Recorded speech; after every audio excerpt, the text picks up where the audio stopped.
What's up, guys? Welcome to the Wisdom of Coaching podcast. Coach Rabo and Coach Falting here as always. Coach Falting, how are you doing?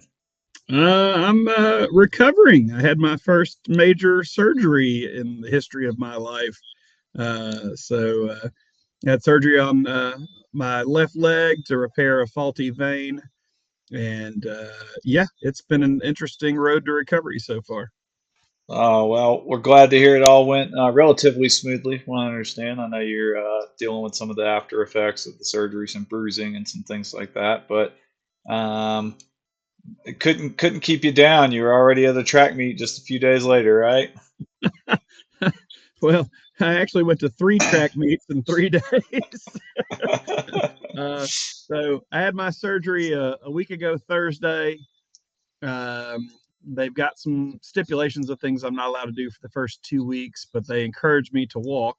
And so, 7 days after my surgery, I had the Benton High Invitational on Thursday that we took a full team to. We had the Bird Invitational on Friday that we took field events to. And then we had the North Louisiana DMR Festival on Saturday in Ruston that we took a group of kids to. So it was a very, very busy time. Sunday was church and a lot of sleeping. And today, although I'm off of work due to spring break, we're right back at it shooting this podcast. That's right. Yeah, on the old lunch break podcast again. I love it. Good deal. Well, glad to hear you're on the mend. I had a little fun last week. My back went out on me, which happens about once a year. So I think I have a slipped a herniated disc or something. Never really been diagnosed, but it's been about 2 years since the last time it happened, and I think I was doing a trail run last weekend and slipped on some ice and went down pretty hard. It didn't initially really bother me, but it kind of came with a vengeance Monday last week. So was spent most of my time on the heating Yeah. pad and with the TENS unit. So I not no major surgery for me, but I feel your pain on the recovery side of things. Did, did you accidentally go skiing at one point recently? Uh, Purposely went skiing Saturday. Yeah, I do a winter sport about once a year. The past couple years, it's been snowboarding, just because skiing always terrified me. I felt like it was a great way to tear a ACL. But after doing snowboarding for a couple of years, I decided, got some inspiration from some of the greats. Old Jim Walmsley does some like uphill skiing, and then he'll, after going uphill on skis, he'll turn around and ski back down the hill. And I was like, man, that's really good cross training, but I guess I would have to learn how to ski in order to do that. And so, yeah, I went out Saturday. My work always does like a ski snowboard day one day a year, and my brother-in-law has a pass at a local ski resort, and so we went out and happy to say I fell a couple of times, more standing still than actually like trying to go down the mountain, which is pretty funny, I think. But injury free. Luckily, my back was feeling pretty good by then, and it was a workout, man. My legs are sore, my hips are sore, my knees, my back. I mean, it was a lot of work, and I wasn't even going particularly fast or doing anything very cool. But which it was funny because a bunch of coworkers are kind of hanging out with me doing the same, and they're like, "Man, this is so much more work than just like going fast down the hill. Like I'm so sore trying to like go slow with you than I am when I just ski normal." So I think that's what people say when they run with me. yeah. So man, well, you guys are already in outdoor, so must wrapped up indoor season, I guess, a couple of weeks ago. Why don't you fill us in a little bit on how indoor season finished out? Yeah, it's a really exciting time for, I coach at Parkway High School, and the kids we coach are also kind of dual members of the Legacy Track Club. And so it was a really cool time for us during indoor track season. Let's see, I looked it up. We had a girl who finished number 5 on Parkway's all-time list in the 1600. Her name's Lauren. Lauren ended up PRing for the mile by 22 seconds this year. Wow. Uh, yeah, I was like really crazy. PR'd by 6 seconds in the 800, although she's still got a steep hill to climb with some 800 girls that have come through.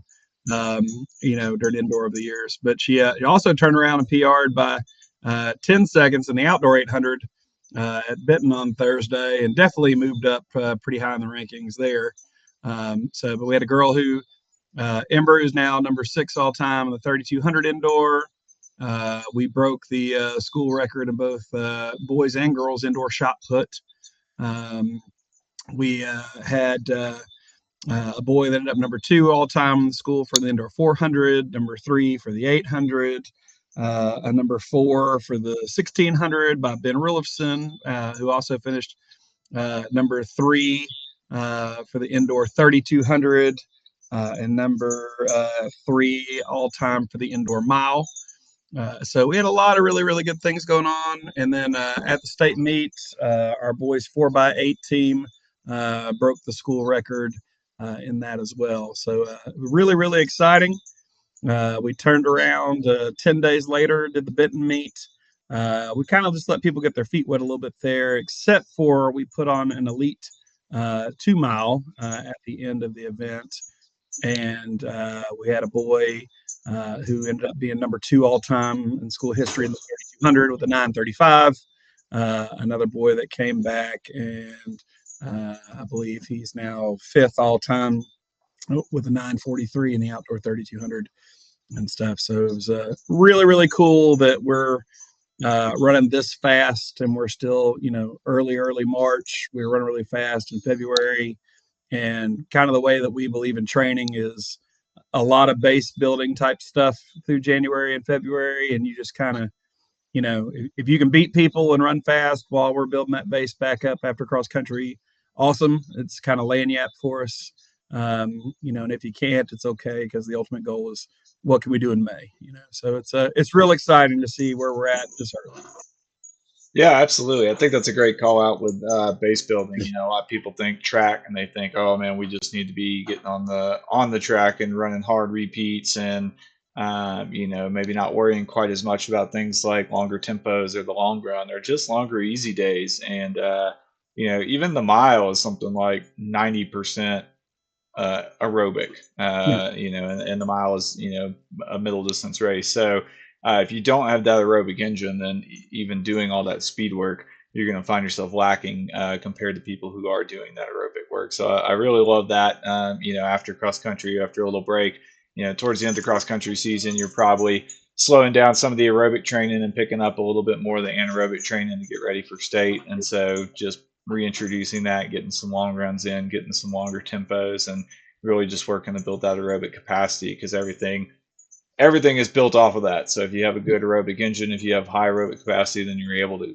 do harder workouts. You're able to sustain. You're going to have more efficiency with your running, with your stride. And so that's a very good call out for anyone listening, whether you're a high school miler or whether you're a marathon runner. You always want to be trying to build that base, just continuously, essentially. Right. And I'll say 2 examples of this. One, my son is a collegiate 800 runner, who, his race is less than 2 minutes. He currently does 72 miles a week of volume to run for less than 2 minutes. And so you think about, yeah, you want to run really fast, at the end of track season and these distance events, but there's nothing that makes up for the aerobic engine. If the aerobic part is there, you're going to have the ability to engage the speed that you developed over the year when you need to. If the aerobic is not there, when it comes time to engage the speed, in the last, 200 meters of a mile, it's not going to be there. Even though physically you can run fast, you're not going to be able to sum it up at that point. And then 2, over the years, one of the reasons we started this is because we were volunteering to help different athletes that didn't have coaches, that weren't at Parkway. And one of the crazy adjustments for each of them was when I gave them workouts for track, they were like, where are all the 400-meter repeats at? And I was like, what do you mean? Like, I normally do 6 by 400 at mile pace with 3-minute recoveries, to train for the mile. And explaining to them how small a role that workout plays in actually being a good miler. Because, I mean, at the end of the day, you're not taking a 3 minute break in between, laps in the mile, and training, with, mile pace, taking a break, mile pace, taking a break. If that's your only type of training, you're really not developing your body for anything that's going to come from that and stuff. And so when they looked up and they're like, I'm doing all these tempo runs, I'm doing all these progression runs, and then at the end of these tempo and progression runs, you've got little sprinkles of, 400s and 200s at mile pace and 800 pace, those kind of things. Like, this doesn't make sense. And then to see their success once they bought into the training and understanding that, like, hey man, your talent was always there, you just weren't capitalizing on what training should look like for this kind of event, and stuff. And I think that that's the biggest thing that people that have come on board with our coaching style have gotten to learn from us, and gotten to reap the rewards from seeing that. Yeah, absolutely. I think, and one of the things, used to be the idea was, all right, well, in the summer for cross country or maybe early season for track, we're going to do a lot of miles, a lot of easy miles, not very much in the way of workouts. And then as we get into the season and we get, start moving closer and closer to the district meet or the state meet or national meet, whatever the case may be, then we start getting more specific, and it used to be cross country. It might be something like, all right, we're going to start out with like 3 by mile, and then we'll move to like 5 by 1,000, and then 6 by 800, and then kind of work it down that way. And with everything being like, oh, race pace, race pace, race pace. And I know you and I have both kind of like not been doing anything near that in the last several years, maybe even decade, because what we're seeing and what we're continuing to see is really and truly what you want to be doing is hitting every single pace that you can think of in about a week or 2 week span. So you're going to have easy days and long days, but there's no reason in the middle of summer that you shouldn't be running top end. Now, we're not talking about going out and doing, 10 by 150 all out or anything, but we're going to talk about doing some strides and working on that and just continuously hitting, aerobic threshold, anaerobic threshold, all out speed, more kind of like your 400, 800 type stuff, and hitting all of these at any given time so that your body is just adjusted to these, that you're not waiting for speed to come around. You have speed that's built up while you're building up your aerobic base, no matter when you are in your season. I smile a lot when I run into coaches in late October. Our state meet is the week before Thanksgiving, and late October we'll be at a meet, and you'll hear some coaches be like, "All right, now we're ready to put the speed on." So like for the next, going to the state the next 3 weeks, kids, we're gonna get y'all running fast, and that's gonna help you. And I'm like, man, what a total waste of time. Like, you're gonna take away all the aerobic stuff that they're doing in the process of trying to run fast.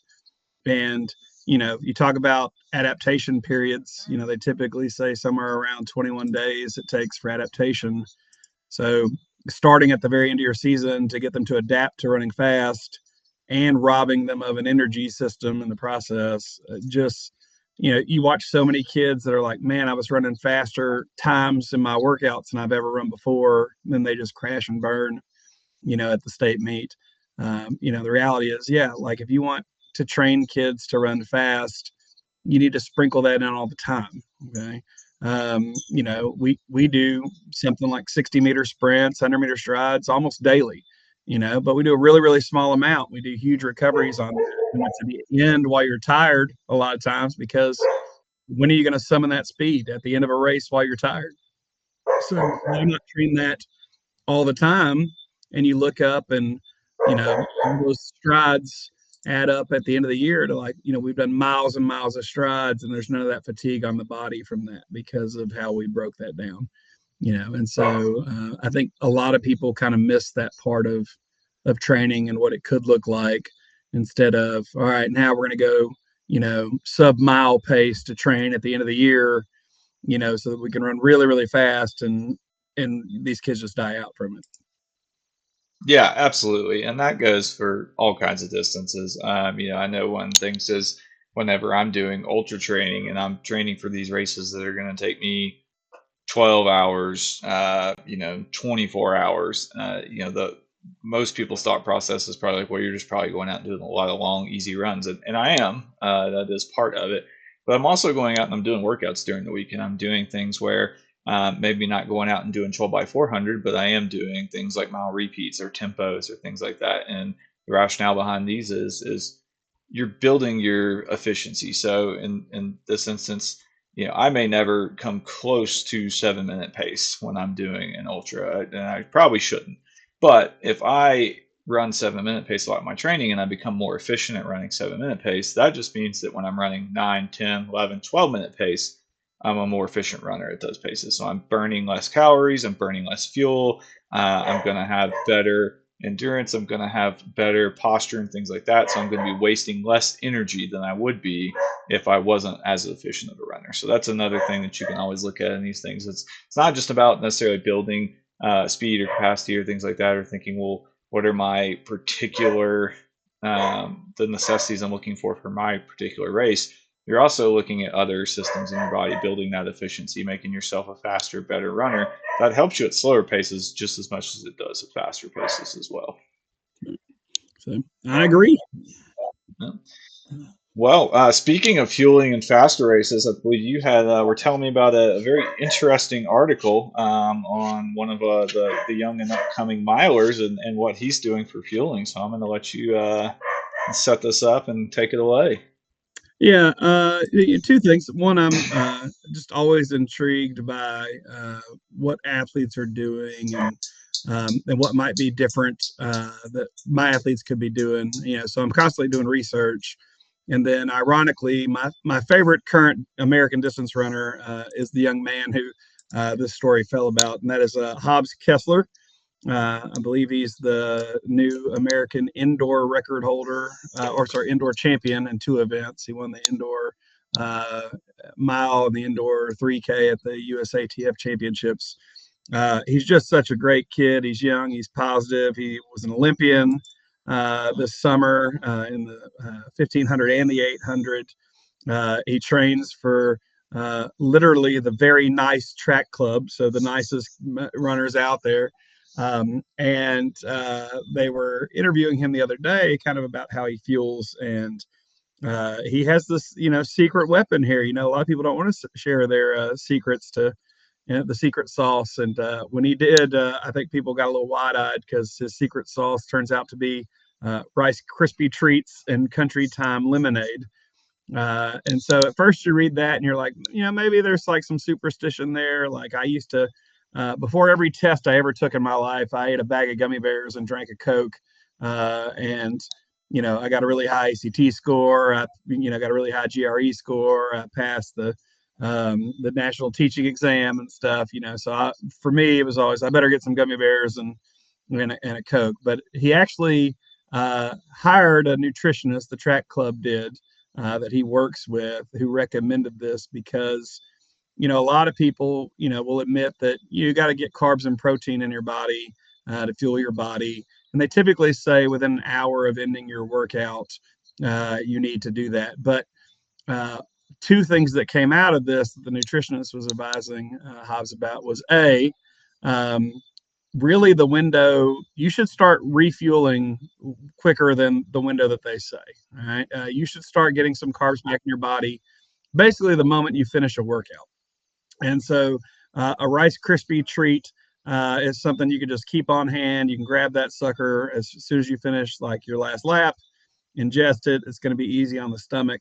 And you can start getting some carbs in there. And then the other thing that you think about that I think people kind of neglect, and it's the other ingredient in the Rice Krispie treat besides the Rice Krispies, and then it's in the Country Time lemonade, is you know we're using our glycogen system to help fuel us when we're trying to run fast, and so our body is breaking that down. We're losing glucose in our body, we're breaking down sugars.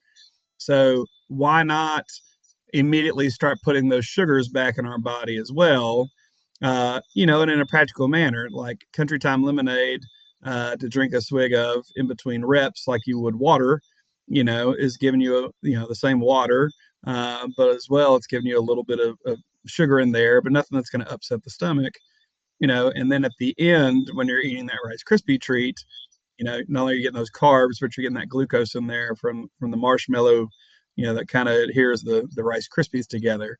And so looking at that, I thought, man, that addresses an issue, which is refueling.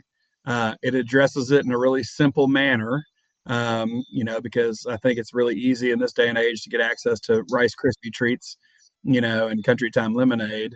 And then, lastly, I think it starts to address something that people have maybe been neglecting, which is, getting some sugar back in your body. Athletes are health nuts. They're not going to go eat, ice cream when they get done with a workout, nor do I think they should. But this is a simple way to put some of those sugars back in, without you having to really change your diet or have your stomach get addressed to something new that might cause stomach issues or something like that.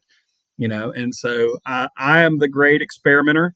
And so with my team, over the next couple of weeks, we're going to, buy some mini Rice Krispie treats, and periodically we're going to give them one to try it, see how they feel, and see if that, again, if you ever get a 1% increase in productivity in these races, I mean, you're talking about a huge drop in time, for things. A 1%, improvement in the mile is like a 4-second drop, and stuff. A 1% increase in the marathon, is an astronomical drop.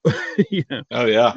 yeah. So I think they introduced something that I liked. It wasn't too science heavy. It's something kids can wrap their heads around. It's something adults can wrap their heads around. Like the casual person that's trying to improve as a runner can wrap their head around this, and not be trying to figure out like, hey, do I need to be taking the L-carnitine that Salazar was trying to give athletes? Do I need a prescription for this? And where's the legal scientific limit of what I could put in my body, and does it really work? It's like being at grandma's house. It's just lemonade and Rice Krispie treats, and stuff. And so I think people can wrap their head around that really easily and play around with that. I think excuse me. I think you hit the nail on the head there. I think we as athletes and coaches a lot of times maybe overcomplicate things when it comes to running, nutrition, these sort of things.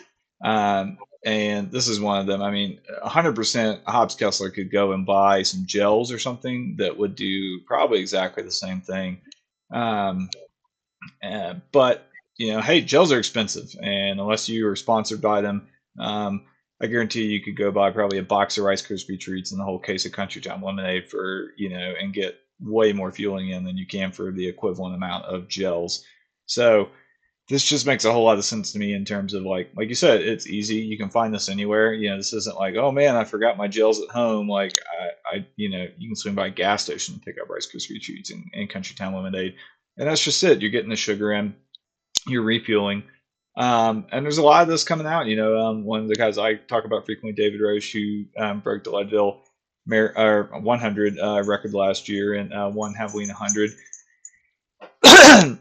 He is a big proponent of now fueling for workouts that are just like an hour. Like he'll take a gel on those, and he's like, it's just part of that recovery process. It's being able to fuel to recover so that you can come back and do the next workout. And like you're saying, if you're getting that 1% improvement, then how much better are you going to get? And that's the thing with somebody like Hobbs or anyone really. If you can recover well from a workout on Tuesday, and that starts by getting the right nutrients and things like that back in your body immediately after the workout, then that means you're going to be able to do a good run Wednesday, whereas somebody else who didn't recover maybe just kind of be wogging, hurting, real sore. And then 2 days later, Thursday, where Hobbs is probably coming back with another workout. And if he's not sore, he's able to run that other workout hard, and he's able to probably get a greater stimulus out of it than if he hadn't refueled properly after the first one. So that's a big thing. It's one of the things that I've really been focused on the last year or so with mine is any big workout. And almost every day I'm doing slightly different, but a protein shake, and that's essentially going to be giving me a lot of the same stuff that he is, where it's giving me protein, it's giving me carbs, it's got some sugar in there that's going to be good for after these. And so basically every single day, unless generally Fridays I don't, because I just do it easy 3 miles on Friday, and I probably still could on Fridays, but I'm doing a protein shake almost every day, and then a post run recovery shake that's a kind of a different brand on my long runs. But again, am I overcomplicating things? Probably a little bit. I could probably just be doing marshmallows and country time lemonade and get, if not the same exact outcome, almost a almost exact outcome. Right. Well, and I think, they've done all these studies that say that, chocolate milk is a really good carb to protein ratio.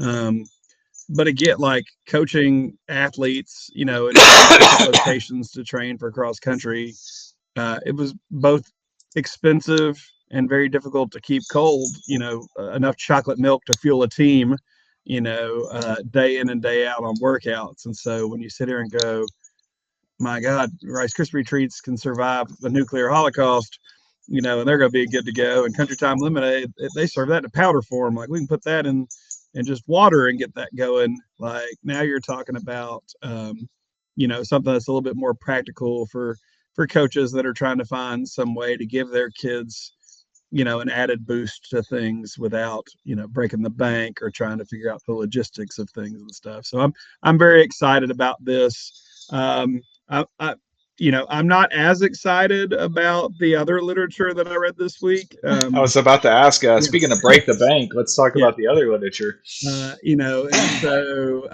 so an article, NBC News put out an article that all of these world records that are being set in indoor, if you start to look at them, they're typically taking place like at the Boston track right now.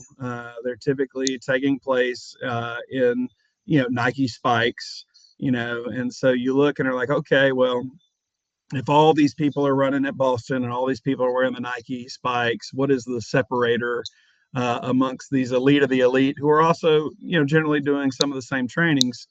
And they are starting to find that maybe sodium bicarbonate is playing a role in this, which is essentially baking powder or baking soda, I guess. I had seen a study before where people were talking about maybe using Alka-Seltzer or something to simulate this. But this is where you start, getting, way different onto the science side of things, I think, for where I'm at trying to work with just, the athletes that walk in the door at Parkway High School, the high school athletes, the high rest, the marathoners that are trying to improve their times in the marathon. And it does make me nervous that we're going to see some people read this article and all of a sudden they're just, having their athletes shotgun Alka-Seltzers, before a race or something like that. So, again, the Oregon Distance Project or whatever was using L-carnitine that you could buy anywhere at GNC to help. They were doing it intravenously to help their athletes. And so there was a big, science thing that they were exploring. And then I think people went and were buying L-carnitine over the counter at GNC and taking it. And I'm not sure that it didn't become just more dangerous than healthy in the production of this. And so, although there's a lot of science behind this, when you read about the elite athlete doing this, we need to keep in mind that the elite athlete is typically sponsored by an elite company or a country, or something that is, looking into these things a little bit more heavily. And I hope people don't read this, just go into their fridge and start rocking and rolling with concoctions made from this, whereas I think Country Time Lemonade and, and Rice Krispie treats seems like a pretty safe bet unless you have an allergy to, either Rice Krispies, lemons, or, marshmallows. Yeah. I've known about sodium bicarb for a little while, as it's kind of known, and kind of similar. Where I read an article about this, it may have been even 6 months ago. It kind of another one of those things that I will say, like you sometimes hear about stuff in the ultra community than you do in a little bit faster than others because ultra runners are just they're kind of nuts, so they'll try things, and B, there's less on the line for them. If you go and win an ultra race, you get kind of your 15 minutes of fame, but you're not getting a big payday. So they're liable to experiment with things maybe a little bit more than somebody who's trying to win a track race or a marathon and actually has a paycheck on the line. But things like sodium bicarb and ketones, for those of you know, where like there's another one where you can get these little ketone drinks, and a lot of runners will take them post exercise because they're supposed to kind of help with recovery or muscle building, something like that. But sodium bicarb, I did read about, and it was one of those where it's like, yeah, I think it's baking soda, and so immediately my head's like, oh man, like I just go buy some baking soda and just like just take a spoonful before I run, right? So please don't do this. The issue with this is something people have actually, I believe, known about for a little while, is that baking soda can have this effect. So I believe, again, not 100% well versed, as Falting said, very scientific. I believe this slows the lactic acid production of your body. So essentially enabling you to push a little bit harder without producing quite as much lactic acid. I think it's a little bit more useful for events that last less than an hour, although there have been people experimenting it with longer and longer events. So, but people have kind of known about this. The incredible difficult thing with just taking baking soda is your stomach typically does not react very well to just taking baking soda. So some gastric distress. Maybe you can get through that mile before you have to hit the porta potty, but maybe not. So just fair warning there. The kind of the breakthrough now, which is why we're seeing a lot of people using it, is I believe it's Martin who, if you're not familiar with, produced some of the gels and stuff like that that are really taking off. I believe they were one of the sponsors for like the Sub 2 project, where Kipchoge broke 2, where they had like a drink mix that's got a really good hydrogel, which like coats your stomach and enables you to take the gel better. So they essentially took some of that technology, I believe, and made it so that um, they're coating this, baking soda in some type of coating hydrogel, so that it is more easily and readily absorbed before it actually hits the stomach and causes an upset stomach. And so, as Folting mentioned, uh, it's tempting to be like, oh, well, I will just, I'll do that. But I looked it up and it's very expensive. It's not, not super cheap, not something that, you don't want to just buy something and use it in a race. You go and test it a few times. And for me, at my price point, it wasn't something that I was really interested in looking at or trying.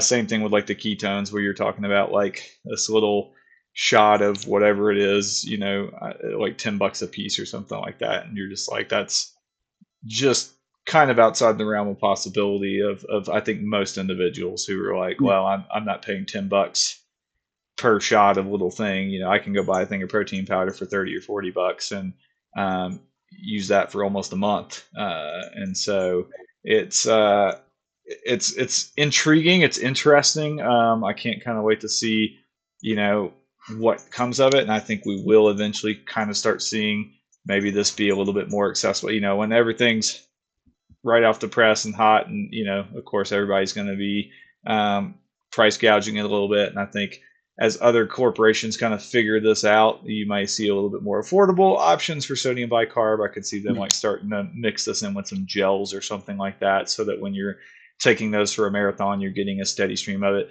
But I also don't think there's a ton of science backing it at the moment, in terms of like, we just haven't had the long-term studies because it hasn't been on the market for that long. So don't really know what that's going to do long term.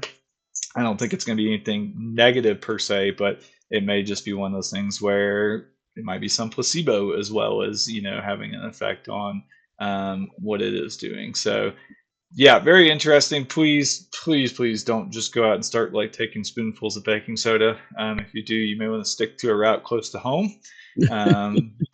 But yeah, and we see this all the time with a lot of different stuff in running, where, oh, you need to try this. Oh, you need to try this. Used to be, a lot of stuff. They're looking at other sports now. It's with runners are now looking a lot at what cyclists are doing. Tour de France cyclists. These guys are going out and having to ride 100 miles a day for a month straight, and seeing like, okay, these guys are doing tart cherry juice because, after their runs, because it's supposed to do something. Oh, these guys are fueling 140 grams of carbs an hour, so we should be fueling 140 grams of carbs an hour.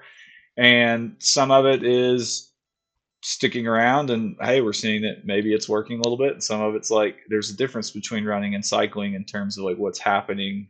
Just there's things that you can digest easier on the bike because your stomach's not sloshing around as much as it is like running whenever you're having some impact forces and things like that, and your stomach may have a little bit more of a difficult time holding something down. So, yeah, a lot of fun stuff going on. As you said, everyone's looking for that 1%. That's elites down to, just the average Joe trying to go out and run his local 5K and get faster. The big thing is just do research. And when I say research, don't just pull up an article that agrees with what you're thinking about. Go find some ones that like have an alternate point of view and read up on those as well, and see, is this something that's really worth your time, or is it that maybe you just need to sleep an extra hour a night, or maybe you just need to run an extra time a day?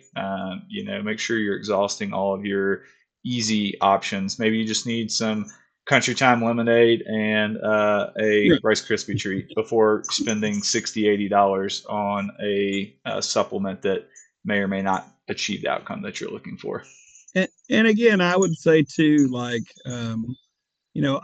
I really do like that I'm willing to kind of say, hey, the way we do things, maybe there's something better that could be in there, but the way that I try that is not to blow up, the entire training system that we do, but is to make, small changes, dip your toe in the water, see if something new introduced, would be successful. The way our team weight lifts now, it took 3 years to put that into play. In fact, you and I went and met with people, at Dallas Jesuit, to listen to how they were doing the program we thought would work with us. And we started it with a small group of jumpers, and then moved on and moved on. And now it's, we have some really small athletes that are lifting really heavy weight at really low reps and developing a lot of power. And when I was first told that, I thought, man, there's no way 90-pound kids should be throwing up all this weight. What's it going to do? And through small little steps, we've got to where we are now, where you can see we're developing a lot of power while not putting on a lot of bulk. So the same kind of thing. Like, I'm excited to see Hobbs's little story. We'll start with, we typically have during track season one really hard training day a week, and then our meets are on Thursdays here. And so for most of track season, we do a hard training day, a meet day, and our long run days, our other hard day. So on Mondays after our hard day, we'll give everybody a Rice Krispie treat, and over the next couple of weeks, we'll see how they feel about that. And if that's going well, maybe we give it to them after their race, and see if that works. But it'll be small steps. We're not diving in, and we had a coach on our staff, and you'll remember this story, that coached football with me at one point, and he read that you need 32 grams of protein or something after a hard workout, and that chocolate milk was like the best carb to protein ratio for athletes to recover. So he started requiring his athletes to drink 8 chocolate milks after their workout. And he paid for them, he raised money for it. The milk delivery truck showed up here for that particular sports team. And those young men were trying as hard as they could to finish 8 chocolate milks a day.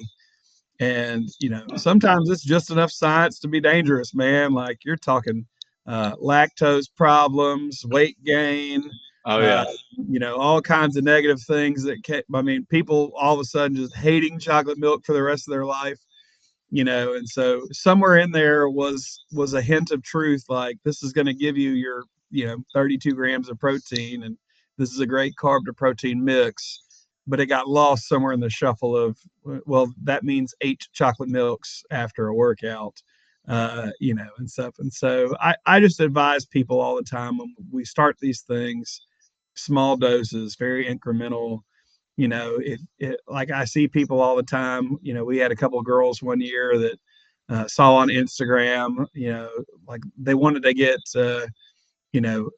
stronger butts was their big thing. And they saw this thing on Instagram where if you did like 500 squats a day, you'd get like these huge glutes and stuff, and these, like, strong rounded rear ends. And on about day 3, when they're like limping around at practice, I do some investigating and find out what's going on. I'm like, stop, please stop. You have no idea like how much this is going to affect you, like in the running realm of things. You want to be runners as well, it's like just stop this. This was just like one bad Instagram post, that turned into something pretty dangerous for what they were trying to do. And so and you have tons of examples of this too, but just for our listeners, like, be patient. There really is no secret sauce. There might just be a better way to do your recipe, with some slight seasoning here and there, not full on throw it out and change it into something brand new. So that would be my countrified advice to the science in that. No, I think that's a that's a great call out. And the thing is, if there were a faster way to get what you were looking to do, somebody likely would have already found it. That's typically the way I go about it. There was a thing. You and I both used to listen to Tim Ferriss a lot and some of his books and stuff like that. And I remember one of his books, he was talking about ultra running, and he was like, "Oh, there's this person who they just do like CrossFit workouts, and then they go and like crush 50Ks." And he's like, I don't want to go out and run for 2 or 3 hours. I'm going to do this CrossFit stuff, and I'm going to go out and crush it like a 50K. And it was kind of radio silence after that.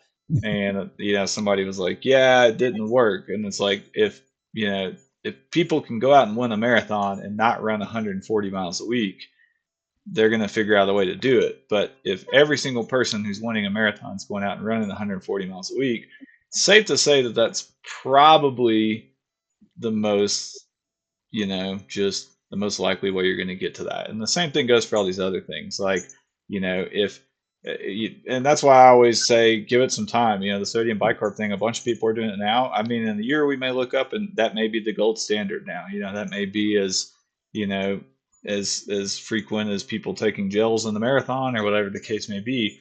But I always like to let things have a moment before kind of jumping on the bandwagon and seeing like, oh, is this going to be something that's going to give me that extra percent? Right. Generally, what's been working for individuals within reason, like you said, obviously we can change things here and there. Every single marathoner doesn't do the same exact workout. Every single marathoner doesn't do the same exact mileage, but within reason, you can assume they're going to run a mileage between this. They're going to do, workouts like this. They're going to eat like this, and that's going to produce the results that they're looking for. And so if there's a shortcut, somebody would have probably found it by now. It's likely not going to be you finding the secret sauce that everyone else has just missed over the past 30, 40, 50 years. Well, I can tell you, although the premier marathoners in the world run 120 to 140 miles a week, when we start coaching a marathoner, we don't go, all right, go run 140 miles this week. Like, there's a process to it. Just like every time my phone drops a software update, I am not the first person to download that update, because, as is always the case across almost every phone like brand out there, is like, people hurry up and update their phones. They're like, oh my God, this thing's not working. There's a bug. There's this. I am more than happy to let that get worked out, and then slowly update my phone. And so when you watch new exciting things come out in the world of running and fitness, let those things play out a little while before you update your role there. And I think you'll see good things from that. I mean, the whole thing you're talking about, this sodium bicarbonate, like, if it ends up being something that does help athletes out consistently and is something that can become the norm, I just keep relating it back to Gatorade. Like, look at, electrolytes were always out there. You could always have replenished your body with, salts and metals and things. The University of Florida found an easy way to do it. They did it on their own for a little while and got some success. And then all of a sudden you look up and boom, there's Gatorade everywhere in the world now. And there's Powerade. And now there's electrolytes that you can just squeeze into your water. There's electrolyte pills. Like, the wave of electrolytes that took off, as it became completely socially accepted as something that's a positive benefit, that science backed over the years. We could look up 10 years from now and there's a sodium bicarbonate drink right there at the gas station for $2.95, right beside the Powerades and Gatorades. Or there might be, Gatorade BC, or something like that. Because I guarantee if it helps athletes, they're going to find a way to, to dip their toe in that as well.